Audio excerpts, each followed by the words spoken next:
পানির মতো সোজা। বাংলাদেশে পানিকে সবচেয়ে সহজলভ্য একটা রিসোর্স হিসেবে কল্পনা করা হয়। নদীমাতৃক বাংলাদেশে হয়তো আমরা সবসময় আশেপাশে পানি দেখি বলে আমাদের কাছে পানি যে কত গুরুত্বপূর্ণ সেটা সবসময় আমরা হয়তো বুঝতে পারি না। বাংলাদেশে বিভিন্ন কলকারখানায় মূলত ভূগর্ভস্থ পানি ব্যবহার করা হয়। আমাদের ঢাকা শহরেও আমরা ভূগর্ভস্থ পানি মূলত ব্যবহার করি। আমরা সারফেস ওয়াটার খুব কম সময় হলো ব্যবহার করা শুরু করেছি। এখনো পুরোপুরি করতে পারিনি। পানি আসলে খুব গুরুত্বপূর্ণ একটা রিসোর্স আমাদের জন্য এবং আমাদের যেকোনো কলকারখানা টিকিয়ে রাখার জন্য পানির যে ব্যবহার, সে ব্যবহারকে নিরবিচ্ছিন্ন রাখতে হবে।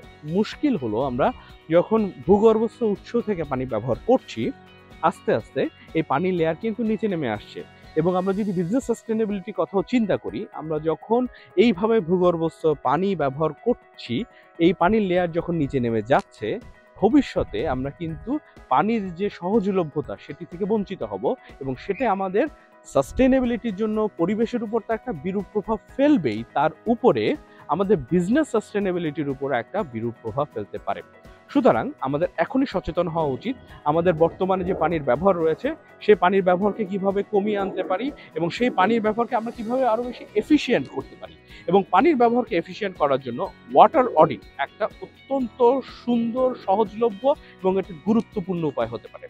গ্রিনবার্ড অনেকদিন ধরে বিভিন্ন ফ্যাক্টরিতে ওয়াটার অডিট করে আসছে। ওয়াটার অডিটের মাধ্যমে আমরা দেখার চেষ্টা করি একটা ফ্যাক্টরিতে কিভাবে ওয়াটার ব্যবহার হচ্ছে, কোন কোন সেকশনে ওয়াটার ব্যবহার হচ্ছে এবং কোন কোন জায়গায় ওয়াটারটা আসলে লস হচ্ছে, অপচয় হচ্ছে এবং কোন জায়গায় আমরা সেই ওয়াটার ব্যবহারটাকে সীমিত করে নিয়ে আসতে পারি, আমরা মোর এফিশিয়েন্ট করতে পারি, মোর অপটিমাইজড করতে পারি।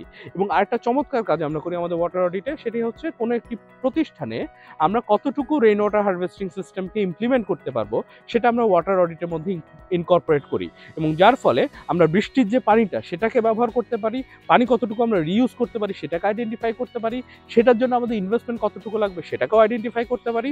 মূলত ওয়াটার অডিটের মাধ্যমে আমরা একটা প্রতিষ্ঠানের ওয়াটারের সম্পূর্ণ ব্যবহারের একটা চিত্র দেখতে পাই এবং সেখান থেকে আমরা এই নির্দেশনা নিতে পারি যে আমরা কোথায় কোথায় ওয়াটারকে সেভ করতে পারবো।